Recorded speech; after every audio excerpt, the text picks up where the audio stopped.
Welcome to Razzball Radio, Friday, October 2nd. I am your host, Nick Capozzi, and normally we'd have Sky on, but we got a pinch hitter this week, and it's Rob Langevin, a.k.a. Smokey.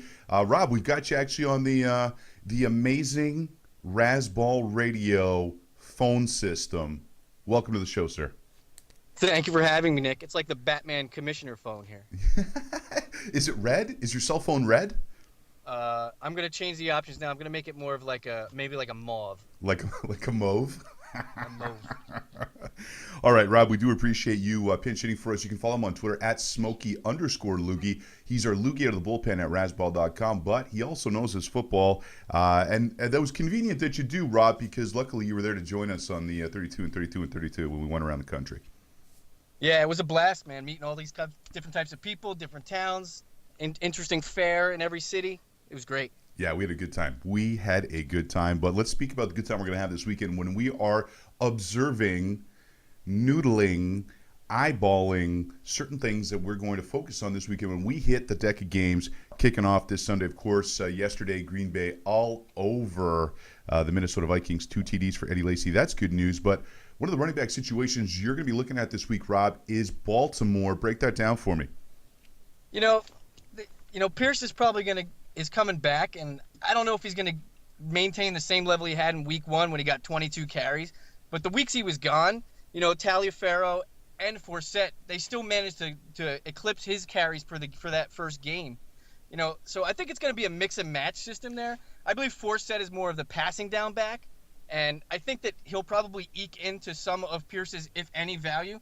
And if you're going to roster any of the running backs in Baltimore, I think I'd probably roster Forsett over any of the 3 right now. Yeah, and because he's the guy who's going to get touches, I'm going to be watching, does Cam Newton get anything going against the 20th ranked pass defense of the Chicago Bears? Because if he doesn't soon, it could be a lost season for Cam Newton, which would be awful considering I have him on so many of my teams. You're going to be watching how Blake Bortles performs against a depleted Steelers defense, correct? Yeah. I liked what I saw from Bortles, last week. He showed great poise and, his ability to become a middling QB2, which isn't awful by fantasy standards, it's there. He has the weapons. He's got Hearns. He's got an emerging Allen Robinson. Cecil Shorts is still there. Marquise Lee is kind of laying in the woods somewhere, figuring stuff out. But the thing that I like about Bortles that he brings to that offense is they've got downfield threats, and he has the ability to push the ball down the field. And he can also hurt you. He's got excellent deceptive running ability for a quarterback. He's basically like Alex Smith deception. Yeah, he's even shiftier than Smith, I think, to be fair. He's actually a pretty good runner, I think. He reminds me of one of those guys, if he wasn't a quarterback, probably would have been a tight end. Yeah, exactly. All right, let's talk about the Philadelphia Eagles and St. Louis Rams going up against each other this week. I want to see if Brian Quick continues to emerge as a legit wide receiver too. So keeping an eye on that. Does Brian Quick keep getting the ball from Austin Davis, who will be back this week? So that'll be interesting to watch. You're going to watch how much usage Andre Williams gets against that horrible Atlanta D-line. I just think that the Giants are going to pound the ball a lot. And, the Giants have been relying heavily on Jennings the last couple games. And Williams' last game against Washington eked out some value. He got a late score. And I feel like this game is probably going to be one of the fastest games played in the history of man because of the running that's going to happen. So I probably see him getting maybe somewhere between 12 and 15 carries with 60 yards and maybe a late vulture TD. Yeah, I'd be comfortable flexing him this week. Absolutely. I'm with you on that. I want to see if Arizona, because Carson Palmer now, again, with this nerve in his elbow, of course, it's going to take longer than expected. I'm not saying I called that. It's a nerve. It's not like he has a broken finger.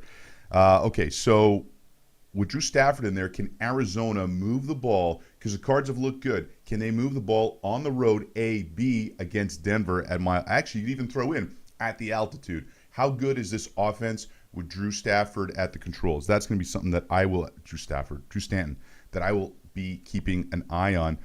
You want to see if Calvin and Brandon Marshall climb back from being decoys last week? Yeah, last week they basically were on the field for show only. I was waiting for Andrew McCarthy to come out and see if they were actually mannequins. But you can't not start Calvin and Marshall in any format, any situation, because their ability to blow up is just there. They're legitimate wide receiver ones. I just hate having them used the way they were. But injuries happen, and unfortunately, it hurts us in fantasy. But in real life football, it probably helped their teams more, even though the Bears lost. All right, we have been beating down the New England Patriots all season because they've been horrible. But you know what? It's one of those weeks where I could see a scenario where Belichick and Brady kind of get it together and beat up on a Super Bowl contender. I don't think that's actually going to happen. I still like Cincy in that game. But I want to see if the Pats can muster anything against that Cincy defense because that could be ugly. If the Pats are as bad as they've appeared so far, that could be a messy game versus the Bengals. You're watching the Cleveland backfield situation. Yeah, Ben Tate's coming back from injury. It's their situation there is kind of similar to Baltimore, which we previously discussed. Tate's back. They have two rookies behind him, Crowell and West. Week 2 they got 30 carries. The week after that they got 23 carries. So the backfield situation there and the ability to have the carries is definitely there. The only problem is that Tate is the walking model for an HMO. I want to see if the Saints offense is having an off year or can they get it on track against Tampa Bay. They're 1-3. I'm not going to say their playoff hopes are completely dashed, but they're definitely deep in the bayou. So can they get that offense going? Because if they don't, a lot of people have gambled heavily on that offense this year when it comes to fantasy football. You're watching Bishop Sankey's usage this week. Yeah, Tennessee is just they're a middling team right now. And if you look at their roster of running backs, McCluster has been lackluster. Sean Green is basically walking around with the jazzy. And, if Wisenhunt doesn't realize what Sankey has by now, then Tennessee is more sunk than we actually know. They're going up against Cleveland, who allows 153 yards on the ground per game. I like that. That's a good stat. And Sankey's snap percentage has gone up, precipitously in 3 weeks. So I see him getting probably close to 60% of the snaps this game, probably getting a score, maybe 18 to 20 touches, probably close to 100 yards. Yeah, no, I could see that scenario. Actually, that's one of the things I'm going to be watching this week is can the Titans offense move the ball against Cleveland? You just brought up the argument, so that was something I had on my list. Obviously, we don't double-check each other's lists before we go on the air. All right, this is Razzball Radio on the Fantasy Sports Network. We're going to come back with more Rob Langevin here, pinch hitting for Sky this week, and we're going to talk some more things we're observing this weekend, as well as our surprising start-sits. We'll be right back. Welcome back, Razzball Radio on the Fantasy Sports Network. I'm your host, Nick Capozzi, joined today by Rob Langevin, a.k.a. Smokey, who is pinch hitting for Sky this week. We are talking about some of the things we're going to be keeping an eye on this week, and then we're also going to get to some surprising start sits. One of the things I'm going to be watching this week, Rob, is does Eddie Royal continue to get touches versus the Jets? Because a lot of people are just chalking him up to a 2-week wonder, but you know what? He's not really playing that Danny Woodhead role, but he's getting touches, and this guy's got a knack for the end zone, so I want to see if he can keep it up. You're going to be keeping an eye on Mike Glennon's growth as a usable quarterback, are you not? Yeah, the only thing that's stunting him this week is that he doesn't have Mike Evans there. But, I like the chemistry he's developed with Austin Seferian-Jenkins. I wrote about him this week on Razzball.com. The connection is there. I think Jenkins is going to be an up-and-coming tight end coming up. But Glennon, he has, it. I mean, he's not the prototypical quarterback that you're probably looking for in a fantasy. No. But he's probably better in real life than fantasy right now. But looking at him, if you look ahead at your schedule for like weeks 8, 9, and 10, there's a ton of quarterbacks that are going to be on bye. I think now is the time that you want to snatch him up and put him on your bench so he can, you can get a feel for how well he's doing and be that bye week fill-in for those quarterbacks that are on bye. Yeah, I could see that scenario. Plus, you know what? There are weapons there. There is, ASJ. There is Vincent Jackson. There is Mike Evans. There's so many running backs that eventually they've got to move the ball on the ground. So, their issue's been the line. And it's been okay the last couple weeks. Hasn't been great. It's been okay. But, there are some weapons there. So Glennon could be useful. I'm with you on that one. I want to watch and see, does Nile Davis continue to get equal touches for the Chiefs? Because, you know what, that might not be a bad thing for Jamal Charles owners. If he's kind of going back, I know the last couple of years they ran, the stuff out of him. They really ran him hard. So if he's maybe getting, 60, 65% of the touches that he got the last couple of years, that might keep him fresh and keep him useful. You want to see Kyle Orton's debut? Actually, I want to see that too because I think there's a lot of weapons there. Yeah, anything in Buffalo that isn't a check down is probably okay with the Buffalo Bill fans.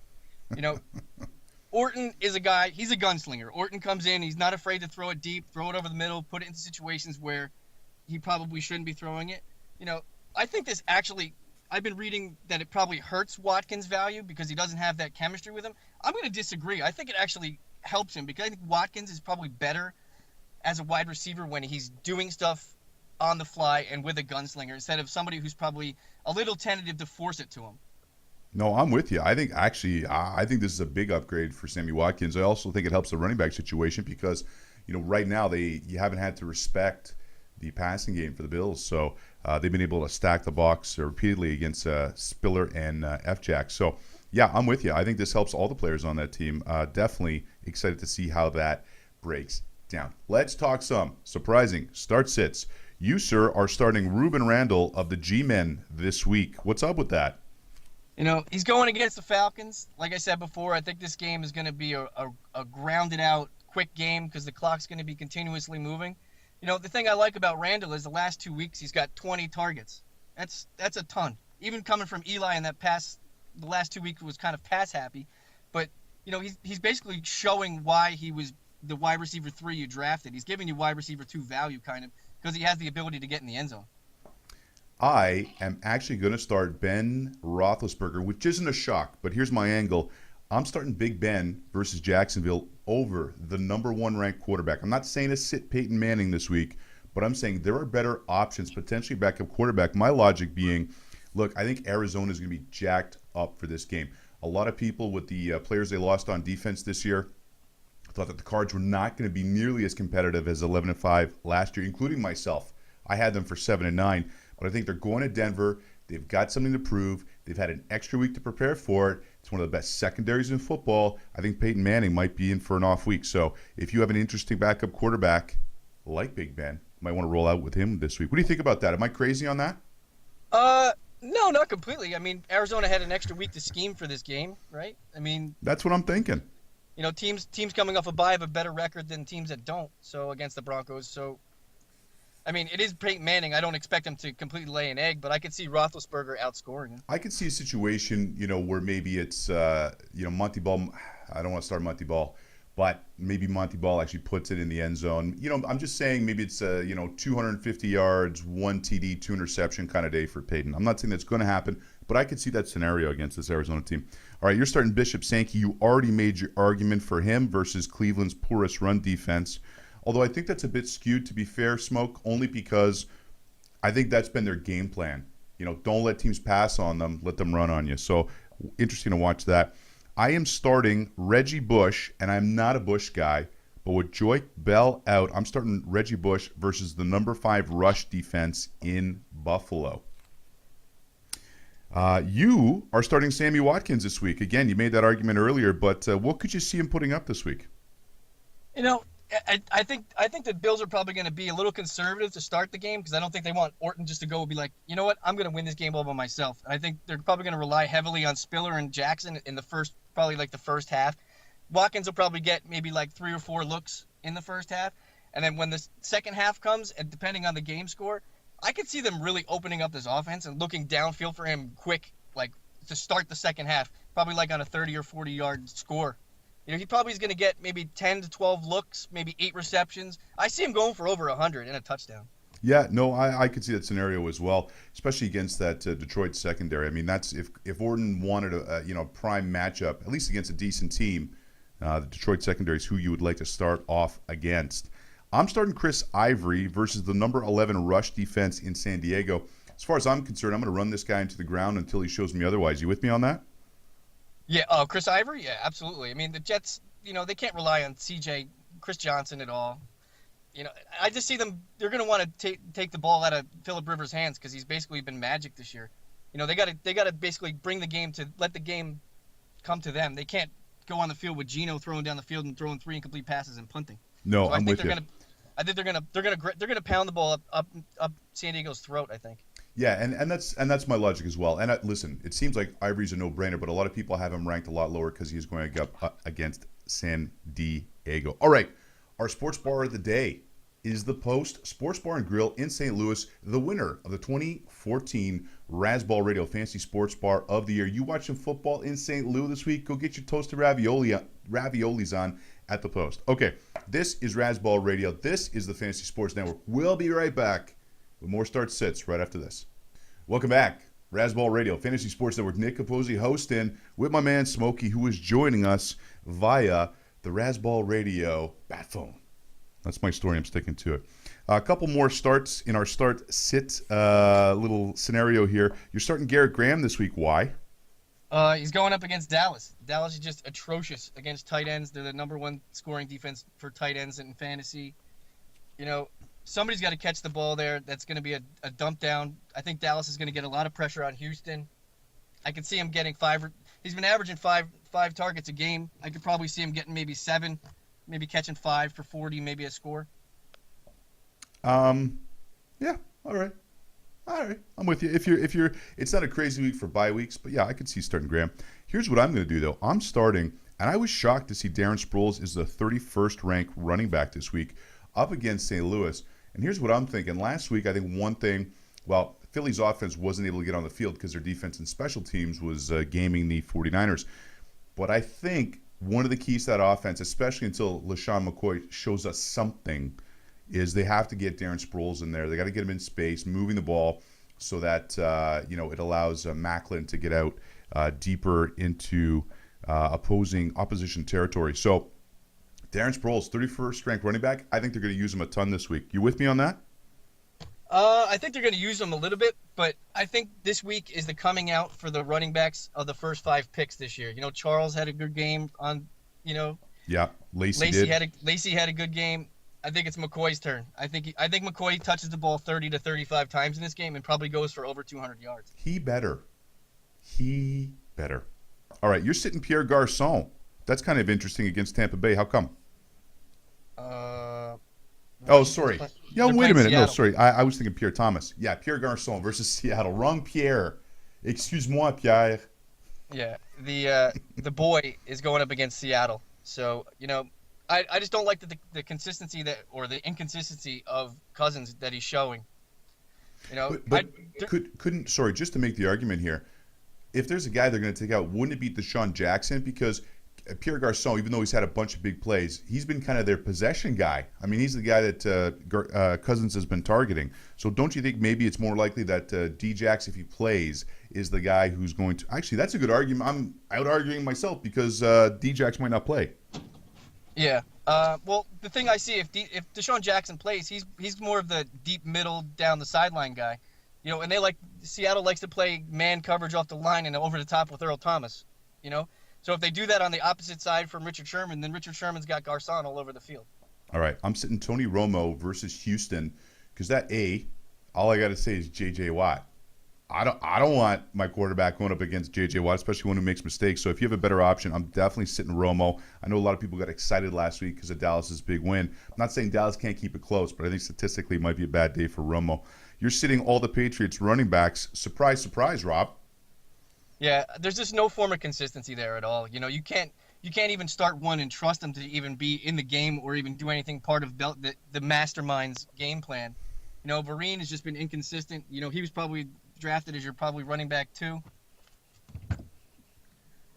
Are you with me there, Rob? Would you drop your phone? Yeah, sorry, man. He's probably drafted as your running back 2. There's just no consistency there. I apologize. Somebody opened my door.